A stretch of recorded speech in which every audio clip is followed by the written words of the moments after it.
Hi everyone, I am doctor Swati Chandel और आज का टॉपिक है एक्टॉपिक प्रेगनेंसी। तो पहले तो जान लेते हैं कि प्रेगनेंसी क्या होती है और एक्टॉपिक क्या होती है। सो प्रेगनेंसी मीन्स जब स्पर्म और एग का जो फ्यूजन होता है, लाइक स्पर्म और एग का जो फ्यूजन होता है उसके द्वारा जाइगोट का फॉर्मेशन होना और उसके बाद उसका एम्ब्रियो में बनना, एम्ब्रियो से बच्चे तक का जो सफ़र है उसको हम पूरे को प्रेगनेंसी कहते हैं। It is matured in 9 months, 9 days, usually for a human body, and it happens only in females. Male pregnancy, though rare, is not possible and is not biologically correct also. So this is a female reproductive organ. पहले भी हमने last video में बात करी थी. This is uterus up till this time, this level. This is cervix. We have two ovaries in females, human females, and these are the tubes. So fallopian tube and two ovaries. Now we will talk about कि ectopic pregnancy कहाँ पे होती है. What is ectopic pregnancy? Ectopic pregnancy मतलब कहीं भी ऐसा होना जहाँ पे उसको नहीं होना चाहिए. मान लीजिए किसी चीज को यहाँ होना चाहिए और वो यहाँ हो जाए, तो उसको हम कहेंगे this location is ectopic in nature. For example याद करने के लिए, मीना नाम की एक लड़की है, उसको स्कूल जाना था. वो स्कूल में ना जाके कैफे में बैठ के कॉफी पी रही है. So the location of Meena will be ectopic in nature now. So this is just an example. It is not the correct use of language in English, but याद करने के लिए कि मीना को जहाँ होना है वहां ना बैठ के वो कॉफी पी रही है, या मीना को स्कूल जाना था, now she is watching a movie. तो that movie theater is an ectopic location for Meena. Likewise, pregnancy जो है, so I have cut it open into two parts, two halves, to make you understand.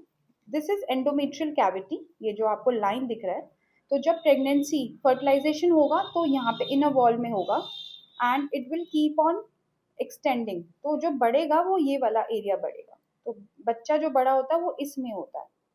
इस endometrial cavity के, ये line नहीं है, ये पूरा एक्चुअली एक पाउच है जो अभी बंद है.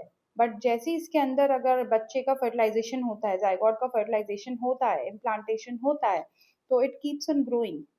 This is very nurturing and this is the responsibility कि ये यूट्रस का जो एंडोमेट्रियल कैविटी है यही रिस्पॉन्सिबल है कि बच्चों को अच्छे से नर्चर मिल जाए, प्लेसेंटा का जो अटैचमेंट साइट है वो अच्छी हो, ऑल दैट. नाउ यहाँ के अलावा कहीं भी इज एक्टोपिक लोकेशन. एक्टोपिक मतलब जहाँ था वहां ना होके कहीं और. Okay, so I mark the ectopic locations. इस एंट्रोमेट्रियल कैविटी के अलावा ये एरिया, मान लीजिए ये भी तो यूट्रस है, पर यहाँ पे क्या एक्टोपिक लोकेशन हो रही है? नहीं, ये एक्टोपिक लोकेशन ही है. यहाँ पे जो भी होगा वो सस्टेन नहीं कर सकता. तो first ectopic location will be myometrium. ये location myometrium is ectopic in nature. इसको हम नॉर्मल नहीं कहेंगे, चाहे वो यूट्रस का ही हिस्सा है. यूट्रस का जो मसल मास है उसके अंदर कुछ भी हो रहा है, that is not normal. So this is ectopic location. अब सर्विक्स भी यूट्रस के साथ कंटिन्यूएशन में, क्या यहाँ पे अगर इम्प्लांटेशन होती है तो वो नॉर्मल है? नहीं. This is again ectopic in nature. ये एक एक्टोपिक लोकेशन है अगेन. ओके, क्या ये okay. क्या ये ectopic है? No, this is not ectopic, this is normal. So this area will be normal for pregnancy implantation, but this and this is not normal. तो ectopic हमने यहाँ से समझा कि यूट्रस में और सर्विक्स में कैसे होता है. अब आते हैं इनमें. प्रेगनेंसी है, कहीं भी आ सकती है, कहीं भी ठहर सकती है. तो अगर हम ट्यूब में प्रेगनेंसी, अगर फर्टिलाइजेशन हो गया है और यहाँ पे इम्प्लांट हो गई है, तो क्या वो नॉर्मल है? No, again it is ectopic, it is not suppose to be here. So this is again an ectopic location. इस ट्यूब में किसी भी एरिया में, मान लीजिए ये है, this again is ectopic in location, not normal. अब इसके नीचे है ओवरी. तो ओवरी में मान लीजिए सेंट्रल पार्ट में अगर इम्प्लांटेशन हो जाता है, तो Again, ectopic. This is not normal. Again, normal is just this, nothing else. Uterus के ऊपर, बगल में, यहाँ पे. Is this normal? No. This is again ectopic.